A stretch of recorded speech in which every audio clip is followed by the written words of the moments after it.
Gênesis 25. Quem encontrou o capítulo, diga amém. Deixa eu só achar o versículo aqui. Depois nós vamos ler mais dois versículos em outros capítulos do mesmo livro. Então não feche o livro até terminarmos a leitura. 25 e 26 de Gênesis diz assim: E depois nasceu o irmão, segurava com a mão o calcanhar de Esaú, por isso lhe chamaram Jacó. E era Isaque de 60 anos quando Rebeca lhes deu a luz. Diga comigo, Jacó. Gênesis capítulo 27 e o versículo de número 19. Basta virar a Bíblia ou a página da sua Bíblia e você vai encontrar. Respondeu Jacó a seu pai: Eu sou Esaú, o teu primogênito. Fiz o que me ordenaste. Levanta-te, pois, assenta-te e come da minha caça, para que me abençoes. Diga comigo, Esaú. Capítulo 32 do mesmo livro, versículo 27 e o versículo de número 28. Está assim escrito: Perguntou-lhe, pois, como te chamas? E ele respondeu, Jacó. E então disse: Já não te chamarás mais Jacó, e sim Israel, pois como príncipe lutaste com Deus e com os homens e prevaleceste. Glória a Deus. Feche a Bíblia, coloque na cadeira, coloque no banco, pegue na mão da pessoa mais perfumada do seu lado. É véspera de feriado, deve estar todo mundo perfumado, não é? Se alguém estiver usando aquele perfume, você perdoa ele. Isso, atravesse a faixa de Gaza, pegue na mão do irmão que está do outro lado. Isso, convida ele. Aperte a mão dele com carinho até ele falar aleluia. Pentecostal que não faz barulho está com defeito de fabricação. Feche os seus olhos e vamos orar. Pai das luzes, eu te exalto, eu te glorifico, te exalto porque o Senhor é Deus. Te glorifico porque hoje estamos aqui para pregar aos seus súditos. Senhor, tu não precisas da ajuda do homem para curar. Tu não precisas da ajuda do homem para batizar com o Espírito Santo, porque tu és onipotente. Mostra a sua onipotência nesta noite, em nome de Jesus Cristo, teu Filho amado. Amém e amém. Antes de se assentar, dedo de profeta para cima. Aponte este dedo no nariz da pessoa que está do seu lado com respeito e diga para ele: escute aqui, cidadão. Hoje é um daqueles cultos especiais. Especiais porque Deus sondou o seu coração e Ele vai falar com você, vai responder às suas perguntas. Você crê nisso? Então dê um grito de glória a Deus e incendeie este lugar. Aplauda o Rei Jesus e tome o seu assento. Muito obrigado. Aleluia. Glória a Deus. Eita Jesus.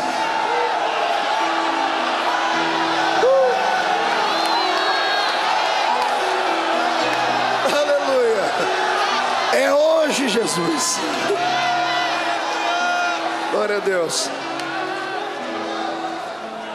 Primeiramente eu quero agradecer a Deus pela sua vida, por ter aceito o convite, por ter saído da sua casa para vir aqui prestigiar Jesus e ouvir esta palavra que o Senhor tem colocado nos nossos lábios. Eu sei que algumas pessoas têm se desdobrado, têm vindo de muito longe, pessoas têm andado 4, 5 horas de veículos, dentro de ônibus, dentro de metrô, carros, para virem aqui. Só Deus em Cristo pode te abençoar. Muito obrigado.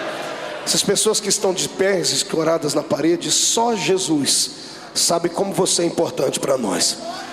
E eu gostaria de pedir aos diáconos para dar liberdade a esse povo hoje. Se eles vierem aqui para frente, deixe eles correrem aqui igual crianças hoje. Estamos na presença do Pai. Quantos estão preparados para uma palavra que vai levantar o espírito? Dê um grito de glória a Deus aí.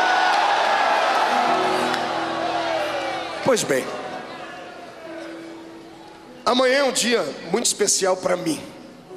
Amanhã é o dia em que eu vou ficar mais velho. Estou ficando velho, 32 anos. Você ri porque não é você que está envelhecendo, né? Cabra ruim. E cada vez que um homem ele amadurece, ele vai fazendo anos, a vida dele também vai tomando outro sentido, vai tomando outro rumo. Você já ouviu falar de crises existenciais? Quem já ouviu falar disso? Deixa eu fazer uma pergunta mais certeira. Quem já teve uma? Se não levantar a mão é porque você é hipócrita. Quem não teve uma crise existencial não pode dizer que é de carne e osso. Crise existencial é aquela lacuna que existe entre o certo e o errado, entre a verdade e a mentira, entre aquilo que é real e aquilo que é atuação. Todos nós temos, todos nós passamos por isso. O ser humano, ele não é uma máquina. Ninguém aqui foi fabricado dentro de uma fábrica feito com os mesmos componentes. Ninguém aqui tem dentro da sua veia fios elétricos. Nós temos sangue. Não há nenhum ciborgue aqui dentro. Somos de carne e osso. O coração que bate dentro do seu peito é de carne igualzinho o meu. Fomos feitos da mesma matéria. É claro que cada um foi feito à sua maneira. Cada um é uma obra-prima de Deus. Você é único e exclusivo. Sempre faço isso e vou fazer de novo. Faça tinino assim para mim. Tinino, lá no interior, no meio da roça a gente diz tinino. Faça isso. Se você veio ao culto, trate de me obedecer, por favor. Isso. Levante o dedo, faça assim. Se o irmão do seu lado não fizer, pisa no dedão do pé dele, irmão. Fez assim? Agora traga perto dos seus olhos. Olhe para o seu dedão. Olhe para ele, não olhe para mim. Olhe para o seu dedão. O que é que você vê aí? Você está vendo uns risquinhos aí? Isso aí tem nome. Como é que se chama? Impressão? 1, 2, 3. Que povo inteligente. Agora olhe para mim. E olhe para o seu irmão, dê uma cotoveladinha nele, dê uma cotoveladinha de leve. Diga para ele, está vendo isso aqui? Mostra para ele. Igual a esse. É só esse. Não tem mais nenhum. Existem 7 bilhões de seres humanos no planeta Terra. Mas essa marca só você tem. Isso significa que você é original. Aqui não tem nenhum clone. Todos os que estão aqui só estão aqui porque Deus os escolheu. Deus tem uma história. É o Senhor quem escreve os capítulos e é Ele quem já determinou o final. Eu não sei o que está acontecendo no meio da história, mas o final é sinal de bênção. O final será de glória. Lá no final você vai receber o prêmio. Vai dar tudo certo. Eu creio nisso porque eu sirvo a um Deus que não brinca com o ser humano. Você não é um fantoche de Deus. Você não é um boneco na mão dele. Você é filho da graça do céu. Quando Deus olha do céu para a terra, aqui nessa noite para a capital paulista, quando Ele quer contar um segredo para alguém, Ele não vai até a Câmara Municipal e procurar a prefeita que tem autoridade, não. Quando Ele quer contar uma coisa muito bonita, algum segredo, algum mistério, Ele não vai na casa dos homens ricos dessa cidade, como o Dr. Silvio Santos, não. Quando Ele quer contar um segredo especial para alguém, Ele sabe onde você mora. É para você que Ele vai contar, porque você é especial. Só quem acredita que é especial, dá um grito para o inferno inteiro escutar. Eu sou especial. Mas somos de carne e osso. Somos uma criatura complexa. O ser humano, de tudo que Deus fez, talvez tenha sido por isso que foi feito por último, foi a criatura que mais deu trabalho para Deus fazer. Quando Deus quis fazer os anjos, Ele só gritou: haja seres angelicais, e eles existiram.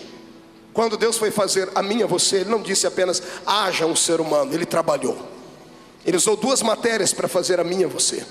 Ele usou o barro e usou o espírito. O barro saiu da terra, o espírito saiu de dentro dele. Ele fez o barro, deixou o barro deitado no chão, foi nas narinas do barro e fez assim. Olhe para o seu irmão e diga para ele de novo: não se escandalize, mas eu saí de dentro de Deus. Você crê nisso? Então dê mais um grito de glória a Deus. Eu sou igual carralco, é difícil pegar, mas depois que pega a gente vai embora, não é? Pois bem, crises existenciais, todos têm. Eu me lembro que quando completei 30 anos, eu estava longe de casa, estava na casa de uns amigos no Rio de Janeiro, estava pregando lá, e eu recebi um e-mail muito melancólico de um outro amigo de infância, e ele foi lembrar do tempo que a gente brincava de bolinha de gude, e aquilo me deixou mal. Eu comecei a chorar em cima do meu computador, do meu laptop, e eu fiquei pensando, meu Deus, a vida passa muito rápido. A vida, como bem disse o sábio Salomão, é um vapor de água que se esvai. Maldito é o homem que pensa que vai viver para sempre na terra. Maldito é o ser humano que se estriba em cima da sua beleza, em cima da sua riqueza, em cima dos seus conhecimentos, porque tudo passa, tudo na vida passa. A única coisa que não passa é a esperança daqueles que foram salvos, porque o apóstolo Pedro diz que a nossa fé não é apenas para esta vida, o cristianismo reflete para a eternidade. Hoje eu tenho a consciência de que estou na terra, mas não sou da terra. Tenho a consciência que estou aqui de passagem. Por isso eu não me importo se me chamam de louco, de fanático, de doido, de esquizofrênico. Não me importa a opinião alheia. O que me importa é aquilo que Deus diz acerca de mim. E Ele diz que eu sou um campeão. Ele diz que você é um campeão. Eu tenho certeza que os demônios, quando olham um crente alegre, fervoroso e cheio do Espírito, eles olham para o peito do crente e vêem uma faixa brilhante escrito campeões da luz. E aí acabou, Satanás está derrotado. Mas todo mundo tem os seus vales, todo mundo tem as suas crises. Enquanto eu estava pensando nisso, o Senhor disse para mim: fale para o meu povo nessa noite a história do único homem na Bíblia que tinha 3 nomes. O único homem na Bíblia que tinha 3 nomes. Nós lemos a história dele, lemos 3 fases da vida dele. Lemos a primeira fase no seu nascimento, lemos a segunda fase na sua adolescência, e lemos a terceira fase quando ele já era um homem maduro e já sabia o que queria. 3 acontecimentos na vida de um homem que tentou superar as crises da vida. As crises existenciais poderiam ser assim definidos ou comprimidos em uma única frase por algum psicólogo ou psicanalista, como Freud tentou explicar, sobre as 3 grandes perguntas da vida: quem sou, por que estou aqui e para onde vou. São as crises que nos acometem. São aqueles momentos e percalços que eu chamo de buracos negros na nossa vida, quando nós estamos sozinhos, isolados, longe daqueles que queremos bem, longe dos amigos, quando nós paramos para pensar e filosofar. O ser humano não devia filosofar, não devia ficar pensando no amanhã. A minha Bíblia diz que basta a cada dia o seu mal. Mas quando a gente começa a pensar no amanhã, a gente começa a ficar medroso. Começamos a enxergar barreiras, começamos a enxergar truculências na vida. Mas somos um ser complexo, como eu disse. Quando eu olho para a vida deste rapaz que nós vamos falar aqui, ao nascer, alguém olhou para a maneira como ele nasceu e colocaram o nome dele horrível, horripilante, só porque ele nasceu colado no calcanhar do irmão dele. Uma cultura judaica muito mística, onde usavam até mesmo a cabala. Eles olharam para o nascimento do menino e aliciaram o seu nascimento com o seu futuro. Só porque ele nasceu colado no calcanhar do irmão, porque ele era gêmeos, alguém disse assim: ele fez isso porque ele queria passar na frente do irmão dele. Ele fez isso porque ele queria puxar o irmão dele para dentro da barriga da mãe e sair primeiro, porque na tradição judaica imperava esta lei, a lei da primogenitura. O primeiro filho tinha o direito de herdar tudo aquilo que era do pai. O primeiro filho tinha o direito de herdar tudo aquilo que era da casa. E ele teve a graça, ou não sei como chamar isso, de ter um irmão gêmeo. Então a parteira e as pessoas que estavam perto, muito místicas, muito religiosas, quando viram o menino sair de dentro da barriga da mãe, puxando o outro pelo calcanhar, disseram: ele queria puxar o irmão para dentro, passar o irmão dele para trás, para ocupar o lugar dele. Aí colocaram o nome dele de Jacó. Diga comigo: Jacó. Pergunte para o seu irmão: você sabe o que significa Jacó? Jacó significa enganador, suplantador, desonesto. Se fosse no Nordeste, colocaria o nome de cabra safado. Foi esse o nome que deram para o menino. Agora imagine, use o seu intelecto, use o seu raciocínio. Vamos deixar o lado místico de lado e vamos usar um pouquinho do raciocínio humano. O que é que um bebê dentro do ventre da sua mãe sabe sobre a vida? O que é que um bebê dentro da sua mãe sabe acerca de primogenitura? Então, se olharmos por este prisma, vamos entender que essa história não passava de uma fábula religiosa judaica. As pessoas chamaram o menino por aquilo que ele mostrava aparentemente que seria. Só porque, por causa de um ato dele nascer colado no calcanhar do seu irmão, colocaram o nome dele horrível que o acompanhou pelo resto da vida. As pessoas diziam que ele era um enganador. Talvez você nunca tenha pensado nisso, eu vou lhe ajudar a raciocinar. Imagina essa criança conforme foi crescendo. Não bastasse ser chamado de enganador, o irmãozinho que nasceu antes dele era peludo, era viril, e ele era de pele lisa. E já o pai, machista como todo judeu é. Você sabia que o judeu até hoje, o judeu mais ortodoxo, ele vai para o Muro das Lamentações, ele começa a fazer os seus mantras, a cantar os seus hinos e a orar, e ele diz assim: Deus, muito obrigado por eu ter nascido homem. Até hoje é assim. Você sabia que no Velho Testamento o valor de uma mulher equivalia à condição dela gerar filhos ou não? Se a mulher pudesse gerar filhos, ela tinha um valor. Outro sim, este valor tinha que ser um filho homem, porque se fosse uma filha mulher, ela seria repudiada pelo marido por 40 dias. Se fosse um menino que nascesse, apenas 7 dias o marido ficava longe dela, mas se fosse uma menina, era 40 dias. Isso está escrito no livro de Levítico. Eles diziam que a mulher não era bênção para eles. Então a mulher sempre ocupou um lugar estranho na história, talvez por causa do pecado de Adão e Eva, talvez por causa da influência de Eva sobre Adão. Eu imagino que toda essa história começou lá no Éden. Imagino que depois do pecado, Caim e Abel estavam crescendo, e na hora de jantar ou na hora de almoçar, os dois suados, com a mão cheia de calo, um olhar para o outro e falar: pai, conta para nós aquela história lá do jardim que o senhor morava. E o pai falando: eu morava num jardim que eu bebia de tudo que era bom, comia de tudo que era bom, não tinha que trabalhar, não tinha que fazer mais nada. E aí ele fala: pai, por que o senhor teve que sair do jardim mesmo? Eu imagino Adão dando uma olhadinha lá para a cozinha, Eva com a barriga encostada no fogão, ou encostada no tanque, lavando roupa. A culpada foi ela. Tenha nascido ali, talvez, essa ojeriza que o ser humano ou o homem sente pela mulher lá no Oriente.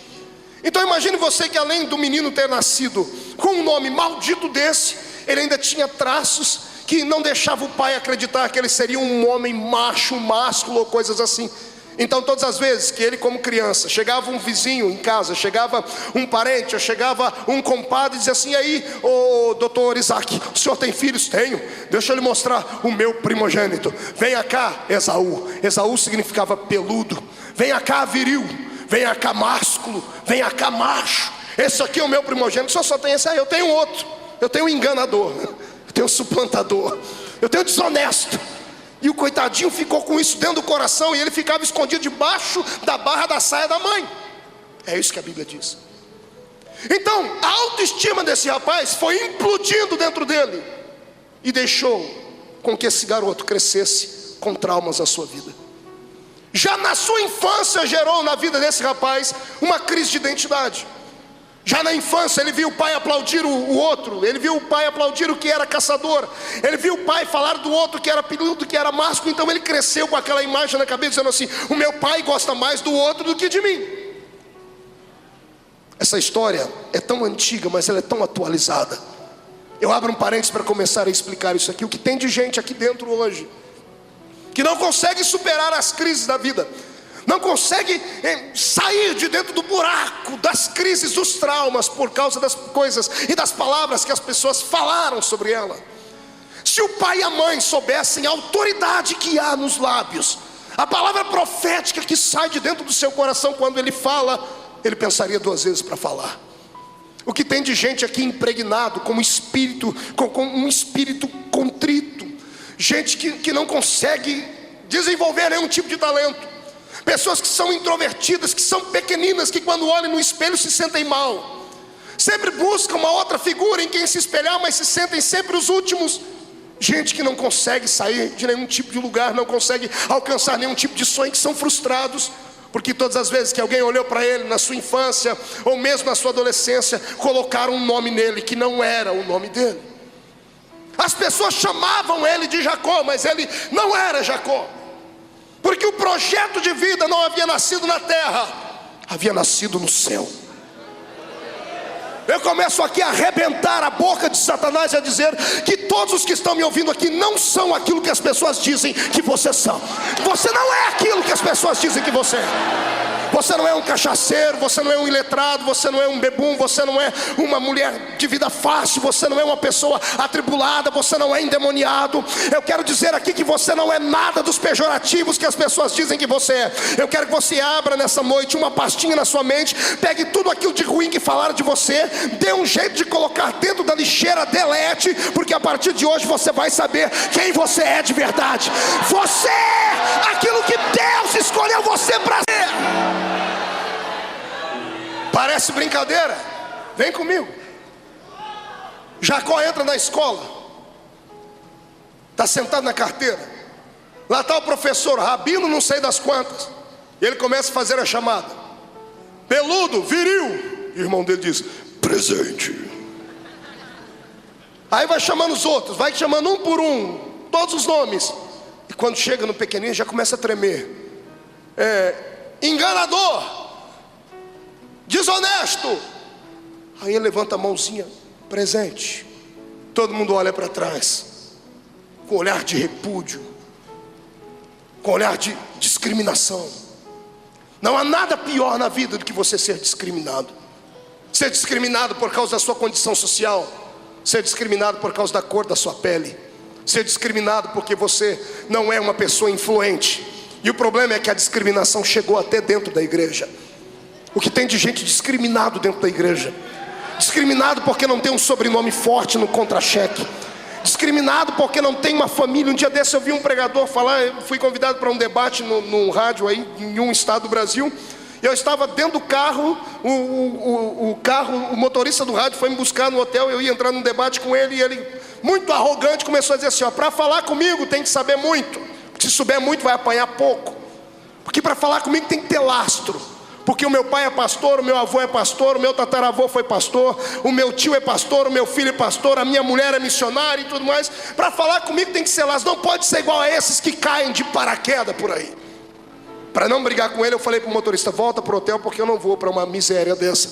Porque eu me conheço, se eu for lá eu vou quebrar o pescoço dele no nome de Jesus Cristo. As pessoas são arrogantes. Parece que tem um rei dentro da barriga. Alguns acham, entrando dentro da igreja, que são juízes dentro da casa de Deus. Se julgam superiores aos demais, acham que podem julgar, acham que podem falar tudo sobre o seu jeito de viver, acham que podem tocar nos seus usos e costumes. Eu quero que todos entendam que não existe nenhum juiz aqui na esfera humana. O único juiz que existe está sentado no trono. E detalhe, antes dele julgar, temos que passar pelo advogado de defesa, que é Jesus Cristo, Senhor. É Ele quem defende, é Ele quem dá a palavra.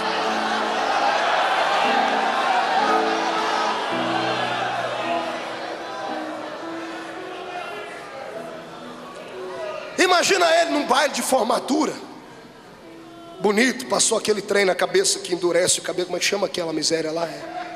Gel. Eu não preciso, que o cabelo já é duro, né? O sangue do cordeiro. Isso aqui é maldição. Um dia eu explico isso. Pois bem, tá ele lá todo bonito, galã, bonitão.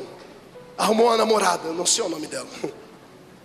E na hora do vamos ver, ele falou: olha, a menina, você tem que me pedir namoro pro meu pai. E lá vai ele com ela. Chega lá, o pai está olhando para ela. O pai era dono de cabras, cabritas, dono de muitas coisas.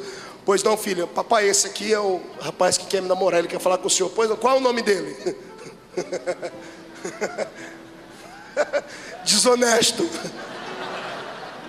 enganador. Qual é o pai que gostaria de entregar sua filha na mão de um desonesto, na mão de um enganador? Muitas vezes julgamos Jacó pelo ato dele, pelo ato de ter roubado o direito de primogenitura do seu irmão. Mas vamos tentar entender por que é que isso aconteceu. Os culpados disso foram os próprios pais. E nessa noite eu não vou tirar nenhuma vírgula desta palavra. O que tem de pais aqui dentro da igreja chorando pelos filhos que estão desviados, gritam, imploram, sobem monte, desce monte, liga para profeta lá na Conchichita: ora pelo meu filho que ele está nas drogas. E ele se esquece que o culpado disso é ele mesmo. Se esquece que o caminho para o céu é estreito, mas o pai pega o filho e coloca o filho dentro de um funil. O filho tem que ser perfeito, tem que ser um robozinho. Você tem que ser assim, assim, assim, assim. Ameaça o filho de bater, espanca a criança. Ah, pastor, mas a Bíblia diz que tem que ensinar no caminho que deve andar. E de vez em quando tem que mostrar a varinha de fato. De vez em quando. Ensinar o caminho não significa obrigar a pessoa a ser aquilo que ela não quer. O ser humano tem livre-arbítrio. Você pode ensinar, mas não macule. Não transforme a sua casa, a sua fé, a sua igreja dentro de uma prisão. A fé, o evangelho não é uma prisão, está entendendo isso? O que tem de gente dentro da igreja que não esboça alegria, você conhece isso? Igrejas que eu não vou citar o nome aqui, os crentes dentro da igreja são fechados, introvertidos, a cara deles parece uma carranca, parecem delegados de justiça. As mulheres têm 30 anos, parece que têm 50, 60, porque são introvertidos. Ensinaram para eles um evangelho pesado, tiraram o jugo do pecado e colocaram o jugo da religião. O jugo da religião às vezes é mais pesado do que o jugo do passado, e se esqueceram que a minha Bíblia diz em João 8,36 que se o Filho libertar, sereis livres. Nesta noite o Senhor vai começar a quebrar grilhões aqui dentro. Eu profetizo em nome de Jesus que pessoas que entraram aqui com uma tonelada em cima dos ombros vão sair daqui tão leves que vão ter que ir se escorando pelas ruas de São Paulo para não voar.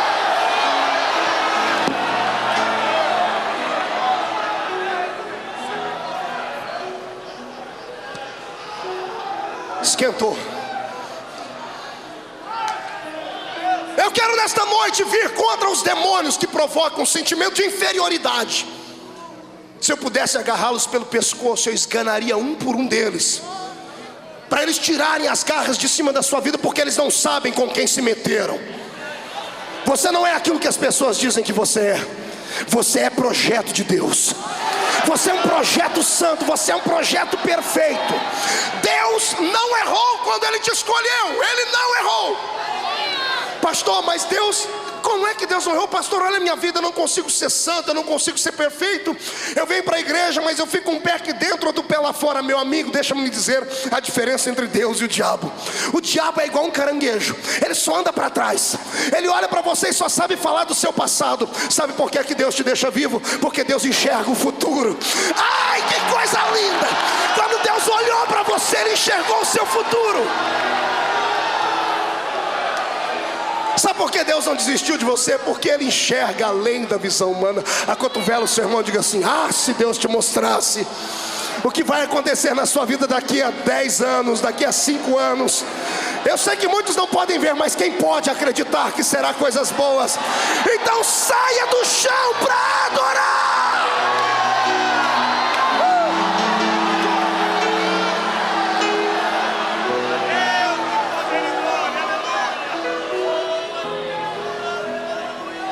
Jesus tinha um talento nato. Todas as vezes que Ele escolhia um cidadão, Ele perguntava: qual é seu nome? Quando o indivíduo dizia: seu nome não vai ser mais esse, vai ser outro. Aleluia. O que eu acho interessante, a diferença entre Deus e o diabo é muito grande. O diabo, quando pega alguém, ele só bota apelido nele. Você já viu isso? Você vai lá no terreiro, é pai de Oxum, é filhinha de Nhanhá, é sobrinha do Tetê. Até os demônios, coitados dos demônios, essa foi boa, ótima essa. Chegam lá no terreiro de Macumba, é Zé Pilintra, Zé Pilantra, Exu Caveira, Tranca-Rua, Preto Velho. Olha que desgraça. Diferente do meu Deus não chama ninguém por apelido. Ele olha e diz assim: eu te chamei pelo nome, porque tu és meu, tu és meu, tu és meu.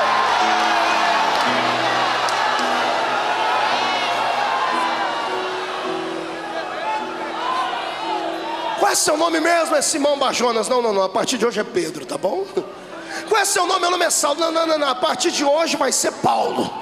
Porque eu troco os nomes. O Senhor, quando troca o nome, Ele dá uma outra identidade. Está preparado para receber uma nova identidade nessa noite? Hoje você vai ser filiado ao serviço secreto do céu. Já ouviu falar do FBI? Hoje você vai ser escolhido para ser um agente do FBI do céu. A partir de hoje, os demônios que quiserem conversar com você vão ter que marcar audiência, e para falar com você vai ter que ser de joelho, porque você foi escolhido para a vitória.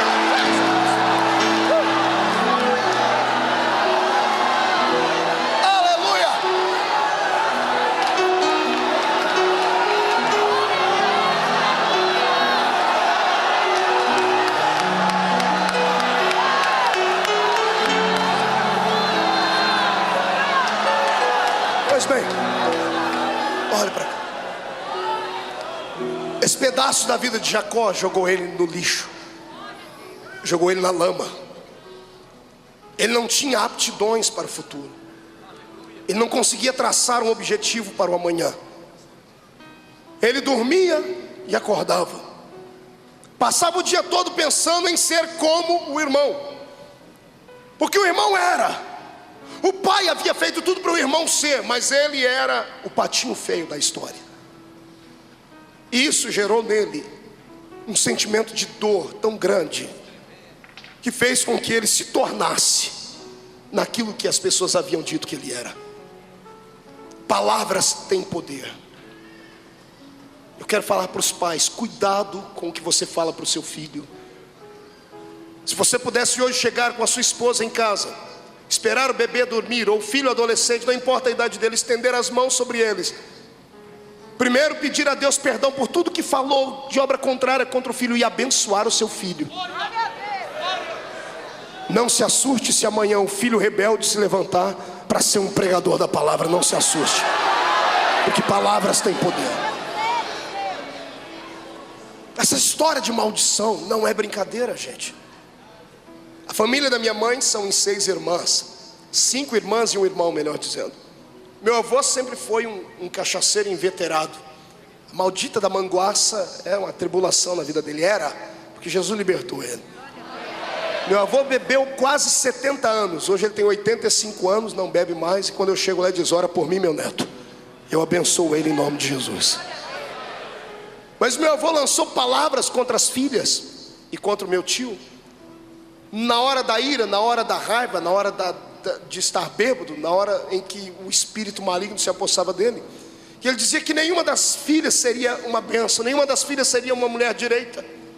Pois interessante, as 5 mulheres da família, nenhuma se casou. A única que se casou, largou. E para viver bem, teve que, depois de largar, voltou com o marido e não casou mais. Diante da lei, ela vive maritalmente com o mesmo homem que era casada. Mas nenhuma delas se casou, inclusive a minha mãe. Minha mãe foi fiel ao adultério 33 anos. Nenhuma delas se dá conta na vida sentimental, porque nenhuma delas entregou a vida a Jesus Cristo. Porque toda maldição, por maior que seja, quando ela encontra Jesus, ela é obrigada a recuar.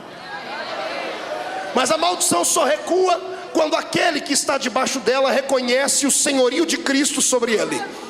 Tem muitos crentes que estão na igreja, falam em línguas, tomam santa ceia, mas vivem enclausurados. Por quê? Porque não reconheceram Jesus como Senhor de toda a sua vida. Nessa noite nós vamos pegar toda a maldição que está sobre você, amassá-la, esmiuçá-la, colocar debaixo dos pés, vamos pisar nela, sepultá-la, e a partir de hoje ninguém mais vai te conhecer. Você será uma nova pessoa no bairro, na rua, no trabalho. O seu casamento que está lá embaixo, zero, abaixo de zero em todos os graus centígrados, a partir de amanhã ele vai subir, ele vai ficar quente. O Senhor vai abençoar, você vai viver uma nova vida. Se você crê nisso, pega o que eu estou falando aqui na palavra profética, porque você não é o que as pessoas falaram que você é. Sabe qual é o problema da pessoa que escuta tudo que os outros falam? Como eu sempre digo, gente que tem o espírito de piolho só anda pela cabeça dos outros. Se tem uma coisa que Deus não pactua, é com crentes Maria vai com as outras. Gente que não tem história pessoal, gente que tudo que tem que fazer em função dos outros. Não há nada pior na vida do que você viver em função dos outros, ser o que o outro quer que você seja, falar aquilo que o outro quer que você fale. Nessa noite Jesus quer falar assim para você, ó: tire a máscara. Seja você, não tenha vergonha de ser aquilo que você é.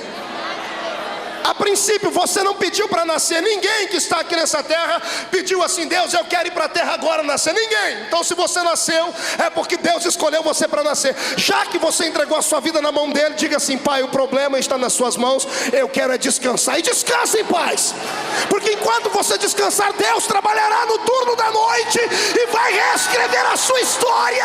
Quem acredita nisso, adore ao Senhor.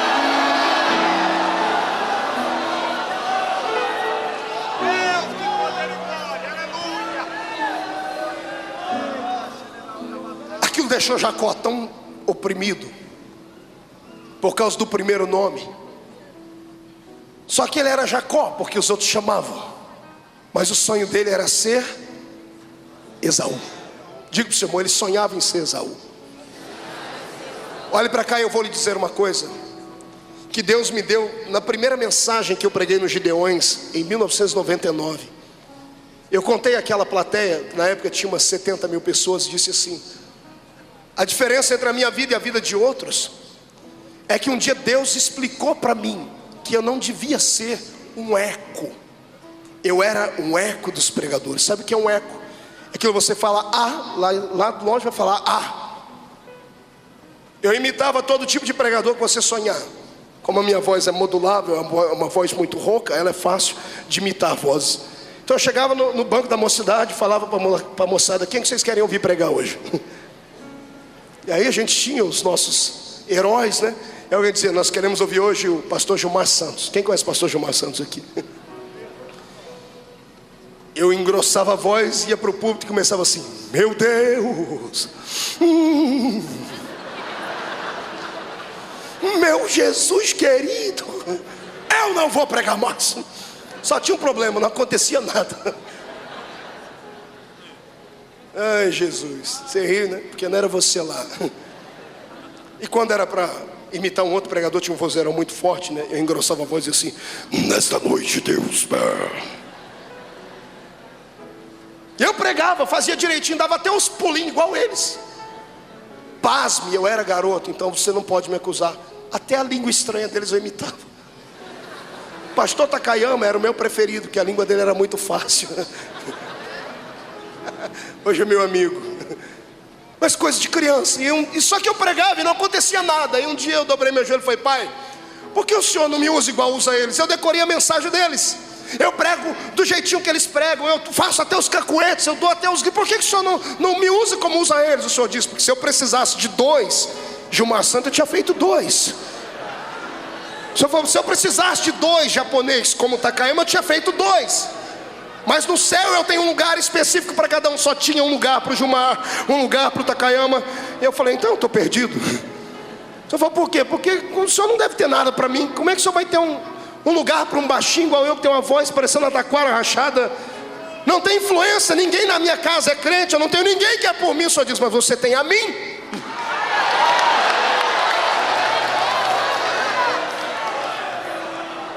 Para que falar com os empregados se você tem acesso livre para falar com o patrão? Para que ficar discutindo com a secretária quando você tem o número do celular do chefe? Vai direto à fonte, fala com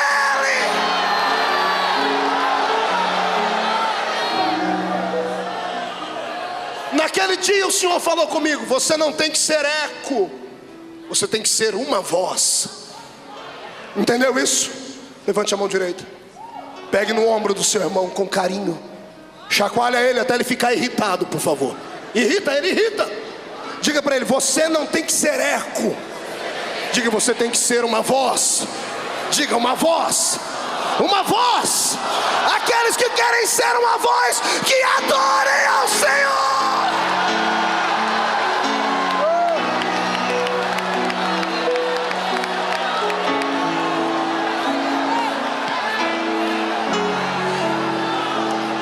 Aí fica desse jeito. Isso acontece muito nas igrejas do interior, né? O irmão incorpora lá um pregador, vai para a igreja, penteia o cabelo igual dele, bota um suspensóriozinho, que não é pecado. Estou lançando daqui uns dias a minha grife de suspensórios, porque é bonito, é elegante. E aí vem e fica lá com a cara parecendo que comeu jiló sem sal antes da janta. Chega dentro da igreja, olha para as pessoas por cima. Se esquecem que Deus é sensível. Deus não ama a truculência. O meu Deus não gosta de imitação. Está ouvindo isso? Deus não gosta de plágio. Deus é original. Quem plageia é Satanás. Já desse eu estava num culto e veio uma pessoa falar aqui mesmo. Viu os irmãos dançarem, pular e disse: pastor, mas isso aí, os irmãos acontece igualzinho do terreiro de Macumba. Eu disse: lá acontece igual aqui. Não, pastor, não é. A imitação é lá, aqui é original. Aqui é glória, aqui é graça.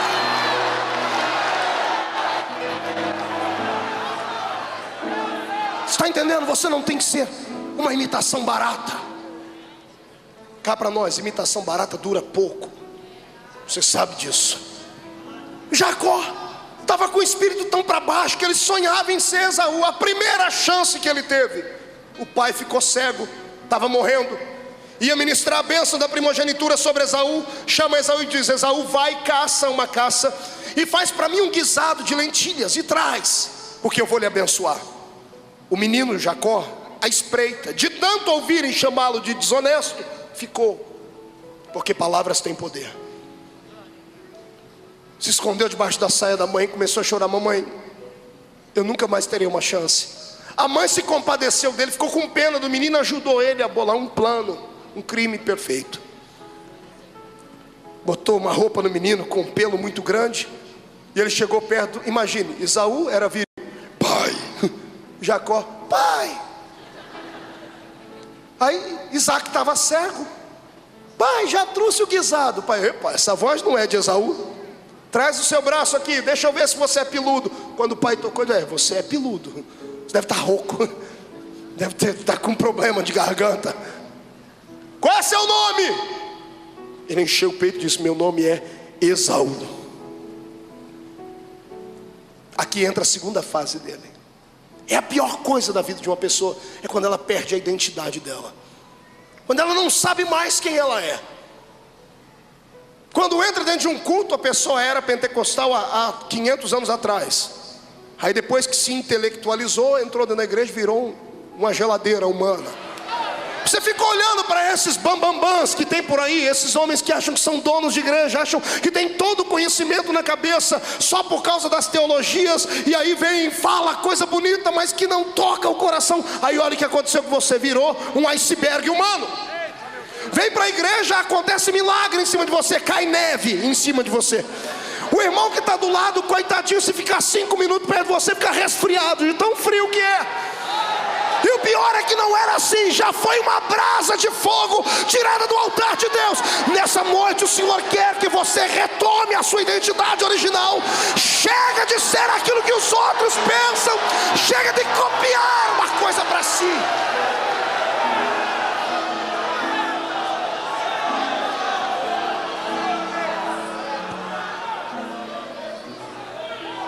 Escute,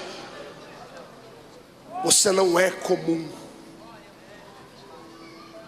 Você não é comum. Quando você aceitou Jesus como Salvador, você fez um pacto de mudança. Quando você entregou a sua alma a Cristo, o véu do templo se rasgou diante de você. Você passou a ter acesso livre ao Santo dos Santos. Tudo o que é sobrenatural pode acontecer na sua vida. Tudo aquilo que pedirdes no nome de Jesus crendo, você pode receber. Por que é que não recebe então? Porque ou fica pensando naquilo que as pessoas falaram para você: não, eu sou o Jacó mesmo, e acabou. Ou vem para a igreja e fala: não, eu quero ser igual aquele outro. Não, eu sou o outro, incorpora, eu sou aquele. E não é nada, você não é nenhuma coisa e não é outra. E fica vendido dentro da igreja. Se espelha no casamento da amiga para ter o seu casamento. Assiste a novela e tenta imitar até os beijos da novela para ver se funciona. Compra revistinhas de romance para ver se consegue soletrar alguma poesia de Shakespeare e falar: to be or not to be, ser ou não ser. Ei, lá no interior a gente usa uma expressão que é da roça. A gente diz assim: eu confio no meu taco. Se você não acreditar em você, ninguém mais na terra acreditará. Atravesse os vales, pise em cima de tudo que for preciso, sem ofender ninguém. Pise em cima dos demônios, os inimigos, pule por sobre eles, desvie deles, mas não perca o seu alvo. O homem é aquilo que ele sonha ser. Você nunca irá além dos seus sonhos. É por isso que o Senhor te trouxe nessa segunda-feira aqui. Antes de um dia feriado nacional, amanhã é o dia das crianças, dizem por aí. Você é um filho de Deus. O Senhor te trouxe aqui para lhe dar um presente também. Você vai sair daqui com tanta autoridade. Alguns entraram aqui parecendo Danny DeVito. Já viram Danny DeVito? Baixinho, careca, gordo. Nada contra os carecas e gordinhos, nada. Mas a figura, né? Baixinho, careca, gordo, triste. Mas vão sair daqui parecendo Arnold Schwarzenegger. Incorporados pela graça, cheios do Espírito, entendendo que são melhor daquilo que há na casa do Senhor. Nessa noite eu quero que você pegue todos os nomes que lhe deram, tudo aquilo que você pensou em ser com os outros. Eu quero que você faça uma malinha, coloque dentro e escreva assim: lixo. Pastor, eu vou ficar vazio? Não, você vai descobrir quem você é daqui a pouco. Mas até chegarmos lá é um processo dolorido. Porque quando você tenta ser uma coisa que você não é, você se machuca. Porque não faz parte do seu temperamento, não faz parte do seu caráter. A vida com Deus não é uma novela, não é um filme. Servir a Deus não é um palco, não é um teatro onde você incorpora várias faces, várias faces, não é isso. Se eu pudesse definir o desejo de Deus para a raça humana em uma única palavra, eu definiria felicidade. Quando Deus olha para você, Ele quer que você seja feliz. Mas para ser feliz você tem que primeiro deixar de pensar naquilo que os outros falaram. Se eu fosse dar ouvido para aquilo que os outros falaram, eu não estaria aqui. O Senhor hoje quer te levar para uma dimensão maior com Ele. Só pode passar para o nível da bênção aqueles que conseguirem vencer esses obstáculos, essas picuinhas. Deixa eu lhe dizer uma coisa: a partir de hoje, selecione as suas amizades. Até dentro da sua casa, se alguém sentar com você e só falar miséria, repreende, não aceita.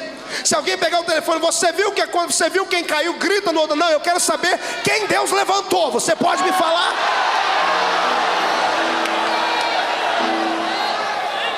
Irmãos, eu falo isso com muito carinho. Não tem um povo mais abençoado do que crente, mas também não tem um povo mais fofoqueiro do que crente. Oh, raça! Meu Deus do céu, esses dias me ligou um irmão lá dos quintos dos infernos. Pastor, você ouviu o que aconteceu lá? Eu falei, ô filho do cão com a pombagira, eu te repreendo. Chega de falar coisas ruins, pare! Isso é um terrorismo. Satanás não consegue entrar aqui com chifre e cauda, ele entra dentro de você. Pessoas que emprestam a boca para o diabo, emprestam o ouvido para o diabo. Você já percebeu que tem pessoas que quando conversa com você acaba o seu dia? É triste. Tem gente que você senta perto dele, irmão, você pode falar o que for de bênção, pode pregar 40 milagre, milagre. Ele abriu a boca e falou uma palavra que te desanima. O bicho está carregado. Eu não gosto muito disso, mas eu vou te aconselhar a fazer uma sessão de descarrego. Se não quiser caminhar pelo vale do sal, abra o seu coração, porque Jesus quer limpar ele hoje aqui.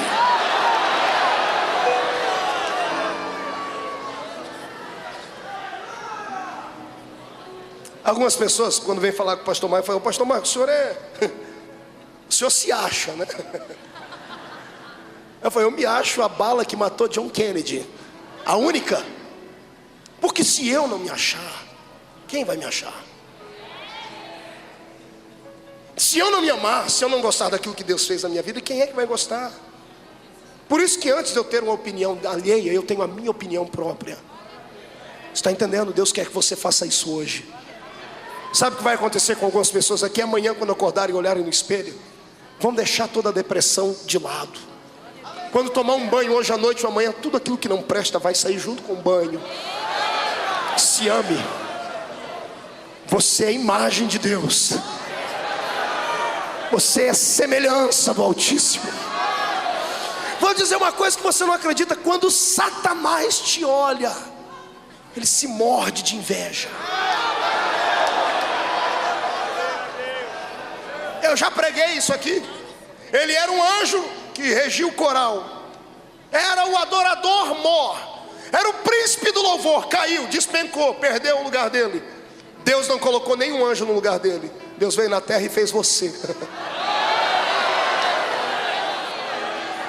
Aí quando Deus acabou de fazer o homem, Deus enfiou a mão no bolso e tirou um negócio brilhante. Sabe o que é isso, Adão? Era o que era de Lúcifer. Era o dom de me adorar. Era dele. Ele perdeu, eu não dei para mais ninguém. Tô para você.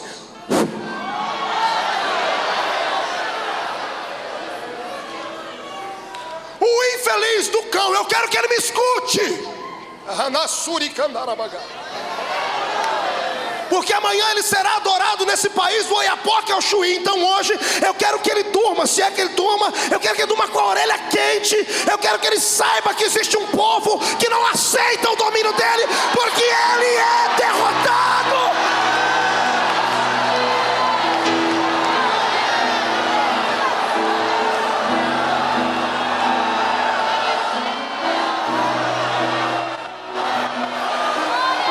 Sabe o que eu gosto? Eu amo Jesus porque Ele ama desafios. O meu Deus é um Deus que gosta de desafios. Eu contava hoje para a esposa do pastor Jabes, que o pastor Marco Feliciano, um dia eu vou dar o meu testemunho completo aqui. Mas quando eu nasci no dia 12 de outubro, vocês sabem que é a data da padroeira do Brasil. Dentro de uma família extremamente católica, imagino o que significa isso. O meu avô já havia ido a Aparecida por 2 ou 3 vezes carregando uma cruz nos ombros, porque ele disse que recebeu uma bênção, um milagre lá. Imagina, eu nasci disso. O meu avô materno era devoto de Aparecida. Já a minha avó materna, por parte de papai, era de Lisboa. A minha avó materna, ela era amiguinha daqueles 3 pastorzinhos que viram a Virgem de Fátima. Todo ano, na época da Virgem de Fátima, a TV portuguesa ia na minha cidade entrevistar a minha avó. Então olhe de onde que eu nasci, olha o que Deus fez. Eu nasci de um lado uma família devota a Fátima, do outro lado devota a padroeira, e eu nasci nesse dia. Nasci de um aborto mal feito, numa família desgraçadamente pobre, miserável, de um adultério, só o sangue de Jesus, uma miséria. O diabo olhou para mim quando eu disse: esse aí é meu. Esse vai ser um trombadinho, um assassino, um pilantra, ou vai ser alguém que vai desvirtuar a fé dos outros. Ele me levou por isso. A 7 anos de idade eu estava dentro da igreja católica. Eu era coroinha com 7 anos de idade. Fui o primeiro menino do estado de São Paulo a fazer a primeira comunhão com 11 anos de idade. Imagine, eu ia ser um padre Marcelo Rossi da vida. Estava lá dentro. O diabo disse: pronto, eu tenho alguém. Aí Jesus fala: a palavra final é minha.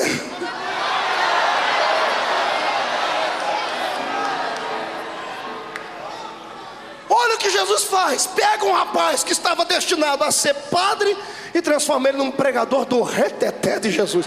E eu acho...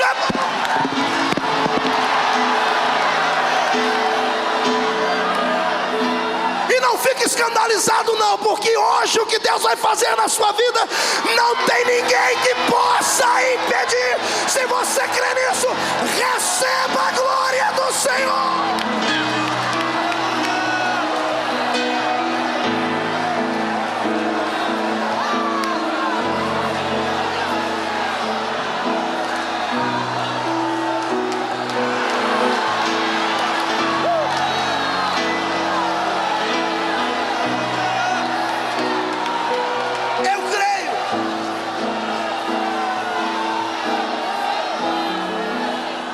Mãozinha direita para cima.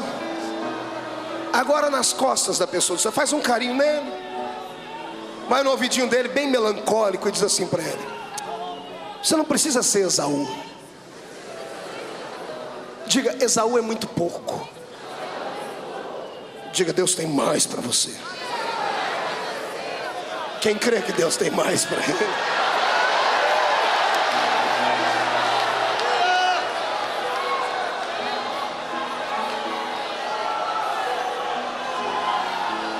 Recebeu a bênção, enganou o pai, virou Esaú por alguns momentos. Só que 5 minutos depois ele viu como foi amargo virar Esaú, porque ele perdeu a família. Teve que abandonar a mãe, o pai, o irmão, a família, teve que sumir para o meio do deserto. Ele vai para o meio do deserto chorando. Vai para o meio do deserto com a pergunta aqui dentro: quem sou eu? Me chamam de Jacó, eu nunca gostei desse nome. Tentei ser Esaú, também não prestou. Who I am, Jesus. Quem sou eu? Quem sou eu? Ele cansa. Está no meio do deserto, não deu tempo, na correria, não deu tempo de levar nenhum travesseiro. Está abatido, angustiado igual você. No meio do deserto. Sem ninguém por você. Ninguém acredita em mais nada do que você fala. A sociedade te discrimina. A sua família já lhe deu ultimato. Não há mais esperança, aparentemente falando. Não tem nenhum travesseiro para reclinar a cabeça. Está dormindo em cima de uma pedra. Mas como eu disse, quem escreve a história não é o homem. A cabeça está em cima da pedra, doendo. E lá em cima no céu tem alguém trabalhando. Abre uma porta no céu e uma escadaria de ouro vem descendo no meio do deserto. Do lado do menino deitado, cabeça na pedra, vem descendo os anjos. Vem descendo e subindo. Descendo e subindo. E ele acorda no meio do sono, no meio do sonho, no meio da visão. E ele diz assim: este lugar não é outro lugar senão a casa de Deus, a porta dos céus. Ele continuou a vida dele. Sabe qual é o problema do ser humano? É que ele empurra os problemas com a barriga. A gente protela as coisas. Não temos coragem de assumir os nossos erros. Fomos macho para pecar, não somos macho para assumir. Foste fêmea, foste audaciosa para concluir os seus desejos, e agora não tem mais coragem de assumir e dizer que que fez. Deus nunca procurou super-homens para usar. Todo homem que Deus usou era de carne e osso, feito da mesma matéria que a gente. Existem 3 homens na Bíblia que Deus fez comentários acerca deles. Deus não era de fazer comentário. Deus sempre foi reservado acerca de elogiar alguém. Mas 3 deles ele elogiou. Um deles ele disse assim: ó, esse homem é o homem mais manso da terra. O outro ele disse assim: ó, é um homem segundo o meu coração. E o outro ele disse assim: ó, este é meu amigo. E isto lhe foi imputado por justiça e se tornou amigo de Deus. Moisés, Davi e Abraão. Eu olho para esses homens e eu me estremeço. Não pelo que eles eram, mas pela intimidade que tinham com Deus. Eu descobri que tem uma raça, e não se assuste, dentro da igreja e na fé, que são xodó de Deus. Tem gente que é um xodózinho de Jeová. Pastor, mas Deus não faz acepção. Não faz acepção para salvar. Salvar, ele salva o rico, o pobre, o negro, o branco, o pobre, o magro, o gordo. Ele não faz acepção. Vinde a mim vós, os que estáis cansados, eu alivio. Agora, quando estão perto dele, aí ele escolhe a dedo alguém que pode reclinar no peito dele, igual João. Para subir no monte da revelação, ele tinha 12, mas só 3 ia com ele. Vem cá, Pedro, Tiago e João. Está entendendo isso? Tem alguns aqui no meio que você não pode tocar neles. Eu sei que você não entende o que acontece na vida dele ou dela. Pastor, eu jejuo, eu consagro, o outro não faz nada disso. Tudo que ele põe a mão dá certo. Ei, a culpa não é sua nem dele. É xodó de Deus, vai fazer o quê? Vai fazer o quê? Não sinta inveja. Conquiste Deus. Deus ama pessoas românticas. Isso, agora eu fui profundo. Diga comigo, romance. Diga, Deus ama românticos. Pergunte para mim por quê, pastor? Porque ninguém entende mais de amor do que Deus. Ele amou o mundo de tal maneira. Ninguém entende mais de amor do que ele. E sabe o que é que alguém que é romântico gosta? De uma outra alma romântica. Davi tinha um monte de defeito. O homem segundo o coração de Deus se apaixonou por um amor proibido. Teve um caso com a mulher Batseba. O marido veio, a mulher engravidou, ele ficou perdido, ele arquitetou, ele foi truculento, ele arrumou uma situação tétrica. Ele disse: esse homem tem que morrer. Ele botou Urias na frente da batalha para morrer, além de adulterar, que já é um pecado imoral. Ele pega o marido da mulher e manda matar.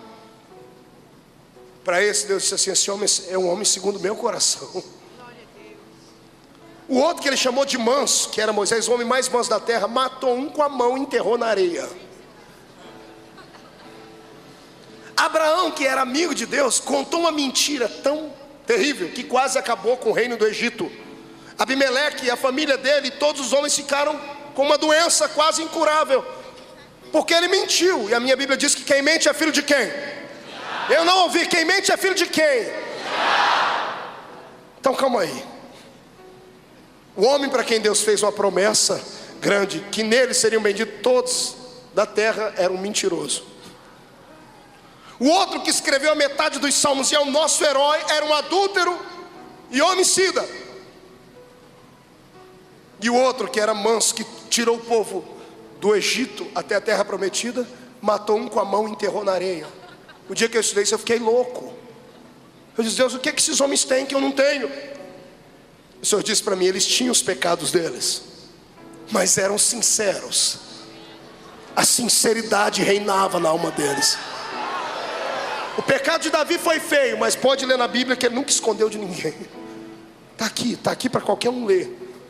Ele confessou o erro dele e ainda disse assim: Deus, não retira de mim o seu reino. Foi isso que ele disse. Senhor, não retire de mim as belas mulheres. Foi isso que ele disse. Senhor, não retire de mim as riquezas. Senhor, não retire de mim a fama. Que ele disse: não retire de mim o quê? Oh, Deus ama pessoas que são românticas e poetas. Você não tem que ser um super-homem no reino espiritual, mas você tem que ser pelo menos um poeta. O que é um poeta, pastor? É alguém que salmia. É alguém que senta debaixo de uma árvore, pega uma lira e começa a dizer: o Senhor é o meu pastor e nada me faltará. É alguém que não tem medo de olhar para cima e dizer: Jesus, eu te amo. Alguém que não tem vergonha de chegar no meio da rua, na empresa, no trabalho, na escola, na televisão e dizer assim: eu sou apaixonado por Jesus Cristo. E se te chamarem de fanático, as favas com eles. Você não deve nada a ninguém.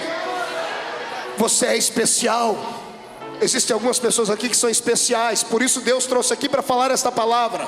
Você sabe que eu sou pregador de avivamento. Eu gosto de barulho, de grito. Hoje Jesus disse: não, eu quero curar as crises existenciais, porque senão eles não vão saber me adorar. Você não é Jacó. Você também não é Esaú. Pergunte para mim: quem sou eu, pastor? Eu não ouvi. Pergunte: quem sou eu, pastor? Agora eu preciso atuar.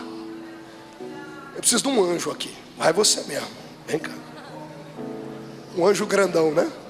Fique aqui, anjo. Stay here. Fique assim, mão assim, olhando para o povo, mão assim, ó. Cara de anjo. Isso. Coitado.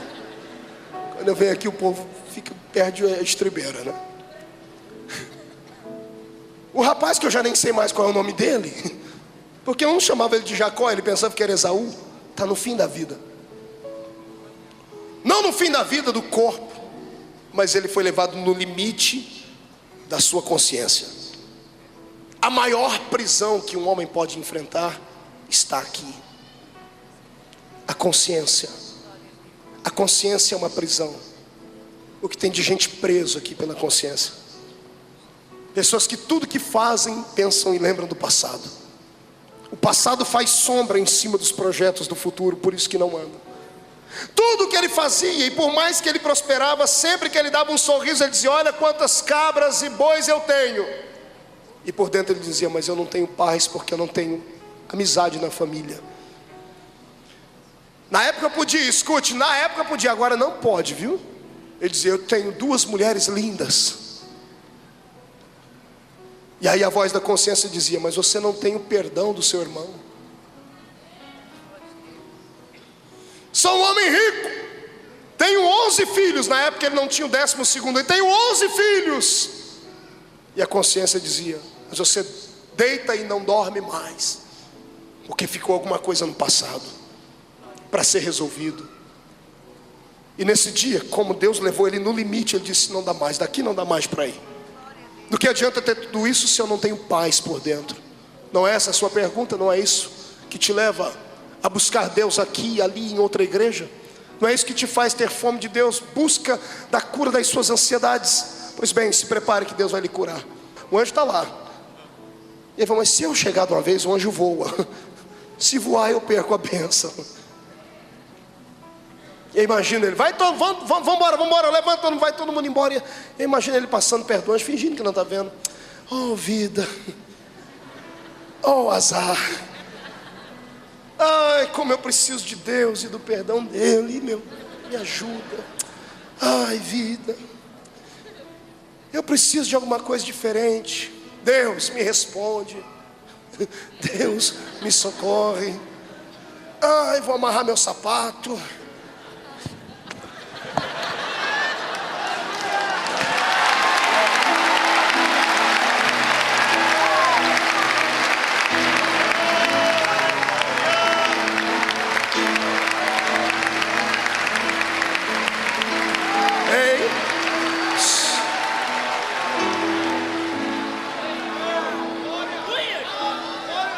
O senhor é da terra? Não. De onde o senhor é? Do céu. Assim, me deixa embora daqui. Me deixe embora daqui. Mas o senhor não é anjo? Voa. Tenta voar, tenta. Pode tentar.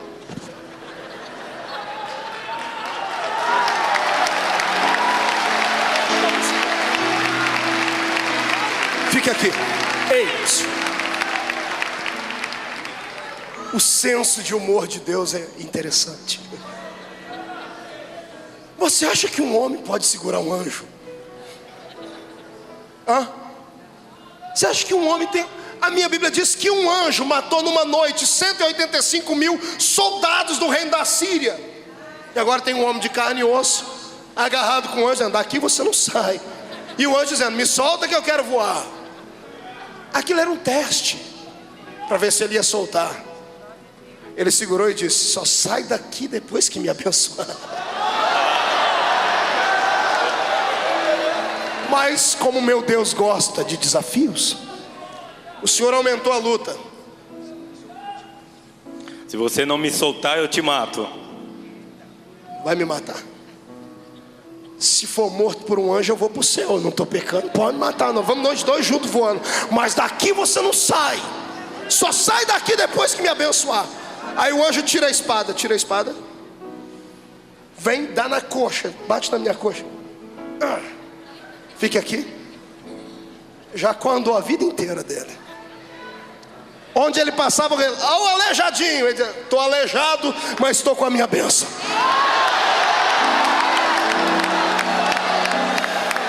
Eu não estou nem aí para quem me chama de aleijado. Eu sei que a bênção está comigo e ninguém me toma. A bênção está contigo, recebe.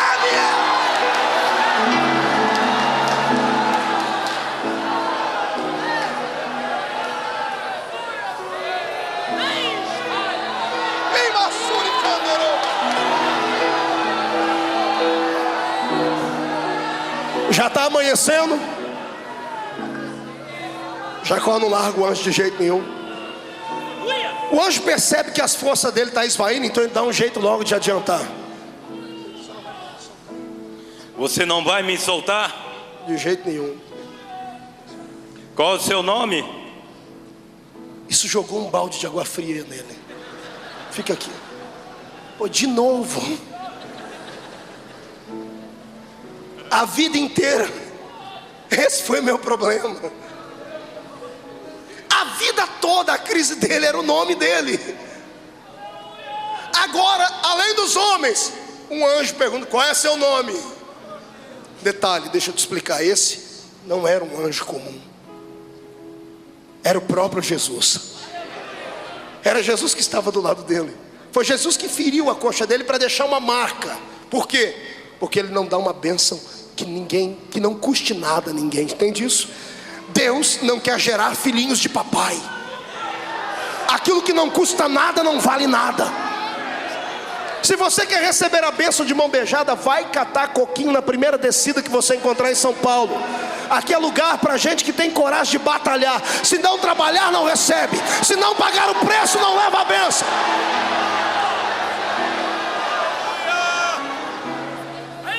Muito obrigado, anjo. Muito obrigado. Vamos aplaudir a Deus pela vida dele.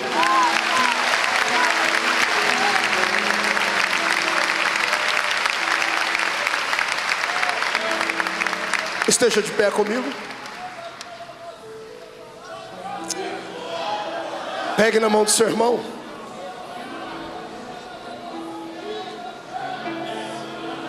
And look at me, please. Olhe para cá. Quando o anjo perguntou para ele qual era o nome dele, ele podia ter dito Esaú, mas ele sabia que não havia legitimidade nesse nome. Então ele reconhece o que ele era, ou naquilo que ele havia se transformado. Ele não nasceu Jacó, mas ele virou Jacó no meio do caminho. Enganou o pai, enganou o irmão. E quando Deus perguntou para ele qual é seu nome, ele não negou. Ele disse: meu nome é Jacó. Sou um desonesto, um enganador. Jesus olhou nos olhos dele. Eu imagino o Senhor dando um sorriso e dizendo: você passou no teste. Vamos prolongar o diálogo dos dois. Por que eu passei no teste, Senhor? Porque você mentiu para os homens, mas para mim você não mentiu. Você foi sincero para mim. Era tudo que eu queria. Eu não procuro gente que tenha força, eu procuro gente que tenha vontade, coragem. Você não negou a sua natureza. Você disse que é um enganador. Jacó não é? Sim, Senhor. Agora eu vou lhe contar um segredo, Jacó. Um segredo que está guardado desde a fundação do mundo. Um segredo antes de você nascer, antes de todo mundo lhe conhecer. Qual o segredo, Senhor? O seu nome nunca foi Jacó. O seu nome nunca foi Esaú. Não, Senhor, qual é meu nome? O seu nome é príncipe. Como é? O seu nome é Israel. O seu nome é príncipe porque lutaste com os homens, lutaste comigo e prevaleceste.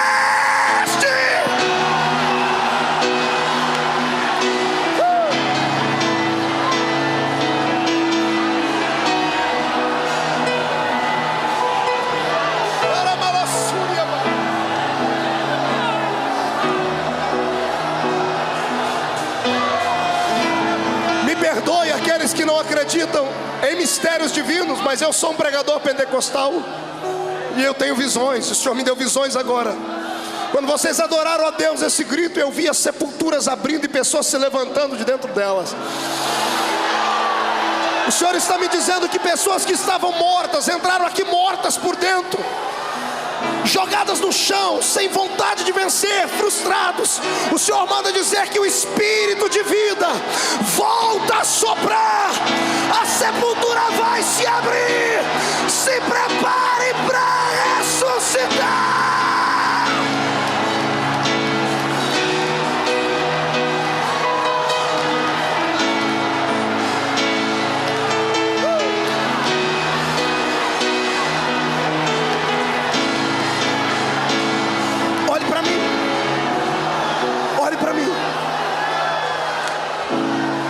Se terminar esse culto hoje, estamos dizendo hoje porque a palavra está aplicando hoje. Semana que vem pode vir aqui pedir oração. Se você vier pedir oração para mim aqui hoje, eu vou te chamar a sua atenção. Porque você pode ter entrado aqui como Jacó, mas vai sair daqui como Israel. Príncipe não pede ajuda, príncipe ordena. Príncipe tem alguém para lhe servir. Príncipe não mora na favela, mora no palácio. Príncipe não come aquilo que sobra, come do bom e do melhor. Você nessa noite vai dormir no palácio.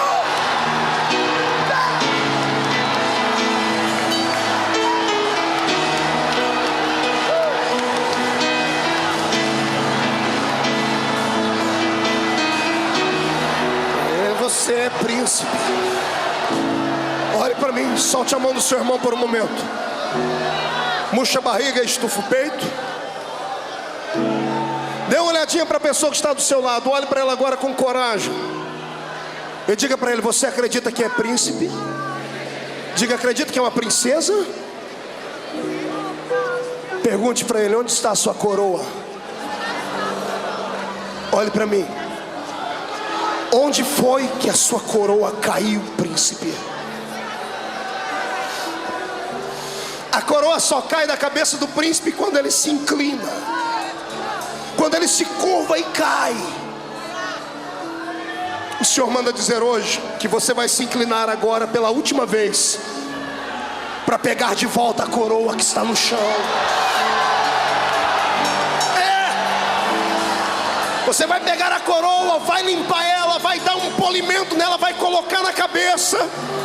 A partir de hoje vai olhar por cima. Quem quiser te enxergar vai ter que comprar binóculos, porque você vai voar como as águias. Você nasceu para vitória.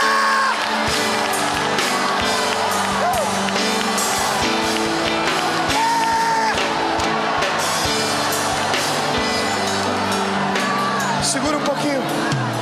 Fecha os olhos. Fecha os olhos. Eu quero nessa noite aqui na frente, antes de vir, escute. Eu quero pessoas que sofrem com um sentimento de inferioridade. Pessoas que sofrem com acusações das pessoas. Gente que está sendo caluniada. Gente que tem o nome sujo na praça. Pastor, o que o senhor está falando? Eu estou falando de milagre. Você não é o que o Serasa diz. Pastor, mas meu nome não me importa. Meu Jesus vai dar um jeito de tirar o seu nome de lá. Pastor, mas o senhor é louco? Não, eu sou homem de fé. Eu quero que você venha aqui. Você que não me importa o que você tenha sido, não me importa o que as pessoas veem em você. Eu quero aqui pessoas que querem sair daqui como príncipes. Se puderem ficar de pé, eu agradeço. Venha. Vai chover.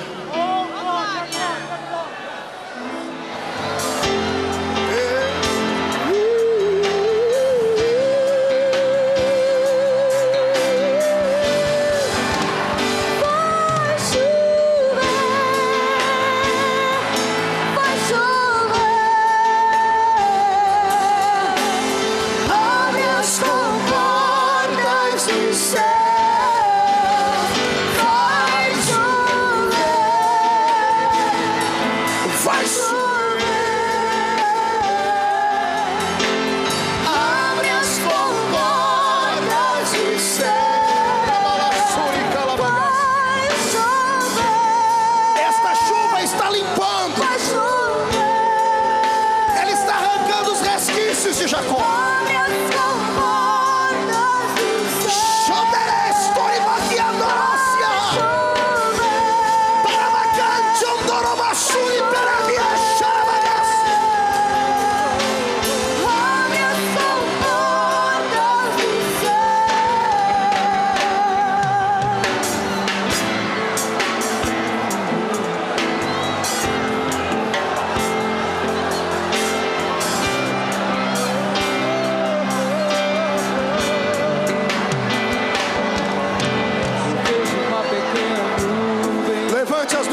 Céu, chacoalhe elas, chacoalhe bem alto, faça uma tomada de cinegrafista, chacoalhe ela.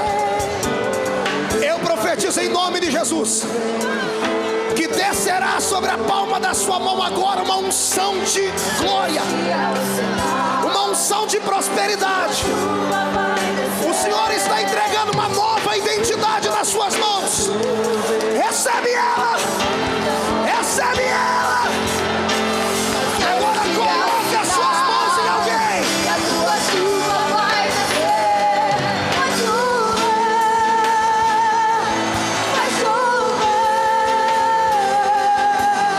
Escute. Coloque as suas duas mãos para cima. Eu quero que você escolha uma pessoa, porque você vai tocá-la agora. Mas não toque ainda, escolha alguém. Olhe para o irmão e peça licença. Diga para ele: eu posso te abençoar? Diga: eu entrei como Jacó, mas já sou Israel. E príncipe pode abençoar. Levante as mãos.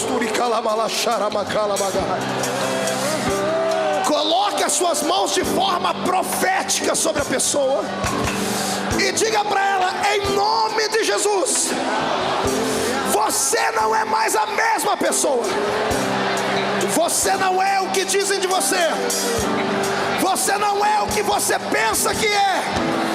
Você é aquilo que Deus escolheu você para ser. Ore com ela.